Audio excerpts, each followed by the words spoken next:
ဒီတစ်ခါမှာတော့ထိုင်းနိုင်ငံရဲ့ FDA တိမှတ်ပြုလက်မှတ်ရ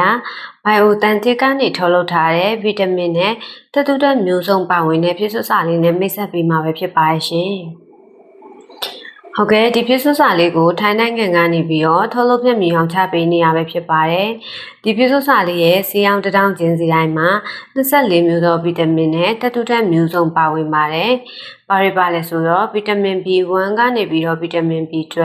ဗီတာမင် C ဗီတာမင် D ဗီတာမင် E ဗီတာမင် A ဗီတာမင် K တို့ပြင်ဇင် ကယ်လ်ဆီယမ်အမိုင်နိုအက်ဆစ်နဲ့မက်ဂနီဆီယမ်တို့လည်းပေါင်းစပ်ပါဝင်ထားဖြစ်ပါတယ်။